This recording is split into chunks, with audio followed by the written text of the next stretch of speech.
What's up, everybody? Welcome to podcast now. I'm Alex, and in this video, I want to talk about Ghost of Yotei sales. Once again, third time's the charm. And honestly, this really is the big one. You could kind of ignore the first two videos I made on it. It was kind of starting to piece it together until we got to this point. We'll see where the game goes from this point on, but it's going to be a little while, probably about a month, until we figure out in terms of like end of the year, does it make the top 10, make the top 5?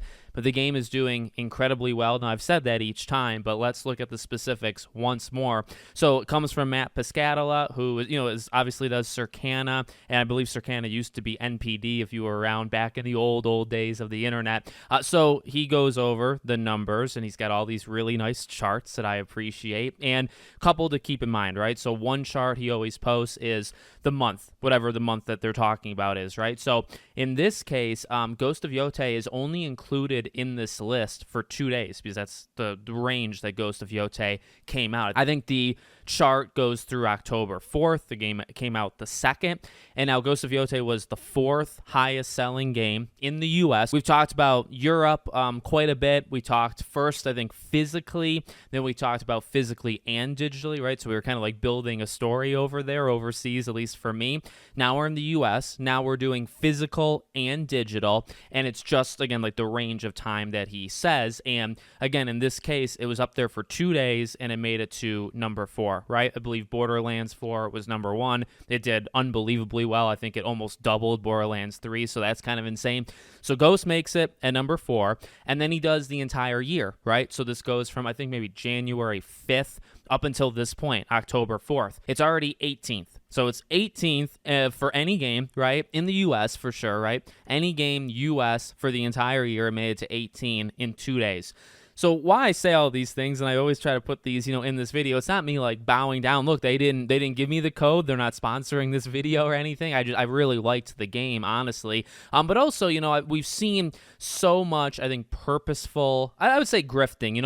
I think I used to call it misinformation. I've been calling it that the last little while. But let's be real. It's people with agendas that we have seen time and time again. And are there things to criticize? There absolutely are. But I think that the people that I think we are all thinking of right now, they make things up, and they try to push their side, and they do it very, very annoyingly, at least to me, very, very loudly, and without literally any actual stats or actual facts. And I think that's what actually makes me more mad than anything. You can say whatever you want. You can have whatever narratives you want, to be quite honest with you. Everybody's free to do that. But to make up things to make your point is ridiculous. And it really, I think, shows the kind of people that these people are. Because factually, when you have all these people coming out to say, oh, I have the numbers and this game's failing, or maybe, oh, the game's doing okay, but it's not doing that good. So another thing that came with all of this, chart stuff is Matt saying that it basically sold flat with Ghost of Tsushima in that first week, meaning it matched it. Now, him saying basically does leave a little room for interpretation. Did it sell 10,000 copies more? Did it sell 10,000 copies less? I mean, in general, right, it gets insanely close at quite literally matching the exact number of Ghost of Tsushima, same time period, Ghost of Yotei. And to me, and I said this again with the past sales videos, that I've been doing, that's what matters. It appearing on these charts and doing quite high. I think it'll appear quite high in October. I think, honestly, it's 18th, like I said, overall for the entire year. I would not be surprised if it made it to the top 10, maybe even the top 6 or 7. They're normally dominated with like Call of Duties and Maddens, and Borderlands is obviously a huge game. So some of those spots are kind of taken, and I think permanently taken. But I think Ghost honestly can get up there in at least the top 10.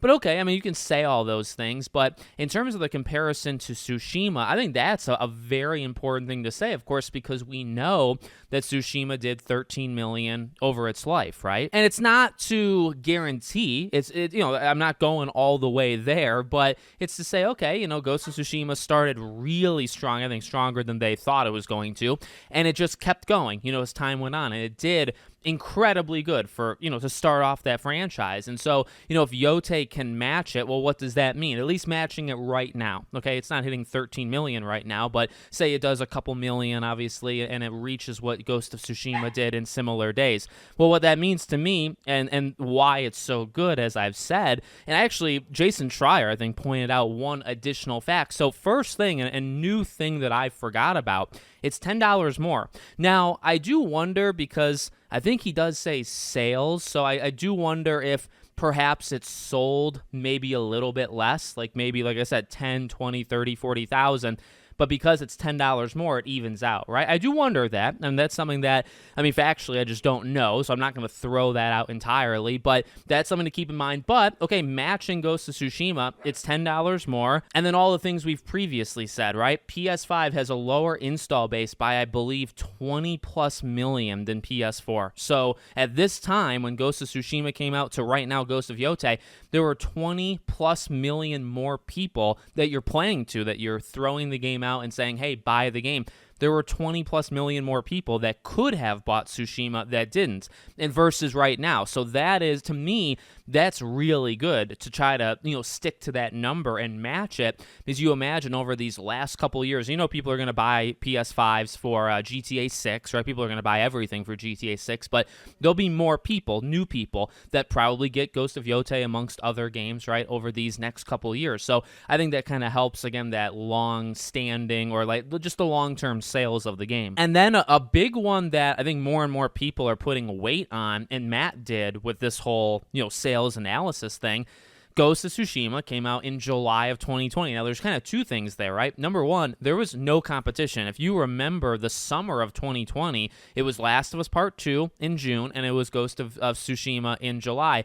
And Ghost of Tsushima, I want to say, was completely untouched. Like, there was really nothing that got in its way, and it had all of July, and really going into August, it had to itself. Ghost of Yotei does not have any of that. Ghost of Yotei had games that came out 2 days before it, 4 days before it, a week before it. The day after, I think, was Digimon, which, by the way, Digimon did really well. Silent Hill F did really well on these sales, but we're kind of just talking about Ghost. But the other games that I cover and I do really like, those games performed well. But, it had competition. I mean, Ghost was 4th. I think Digimon might have been 13th or something on the list. Silent Hill, I think, was 7th. So you had games that were kind of right behind it. And Silent Hill came out, like 8 days before it? And then Digimon came out the day after. So, and Digimon actually had one less day to track versus Ghost. So, this came out, and I think that's honestly maybe even more important than anything. Like, it just came out in an unbelievably crowded period, literally 10 times, it's not even remotely close,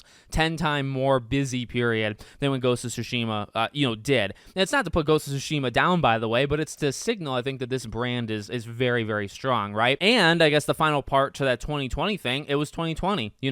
The summer of 2020, if you recall, 5 years ago, if you remember, was a lot of people were watching YouTube, a lot of people were inside, a lot of people were buying games. And that is being brought up more and more, and you're really seeing it, I think, with a lot of franchises and games that came out in that year, and then their follow-ups came out last year or this year, and then they don't do as well. I think Assassin's Creed might have been like that, where it's like, okay, to expect any, I forget which of them was the game that came out in 2020 for Assassin's Creed, but like that, I think, was top 2 maybe in like selling Assassin's Creed games ever.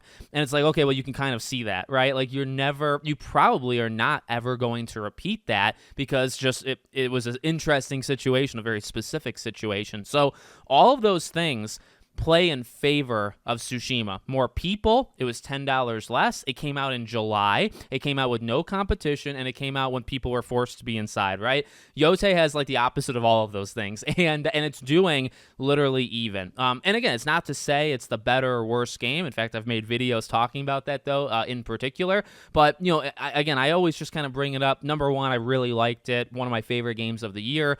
I make videos on this stuff, so I do love covering it. And it's just garbage, I think, when people make up their fake stories, because they're doing it obviously for a reason, and it's garbage. These are like the actual facts. Like, these are the reported numbers. They are not fudging these numbers. Like, that's not, I think maybe he's able to see the actual numbers. We see that it's 4th on the list. I think he sees how much, but those numbers are hidden. I think like IGN used to get long reports of it. I think there was a time where we, the audience, could have seen it, but I think they stopped sharing it to most people. And I think he works for it or something, so he's kind of obviously a different situation.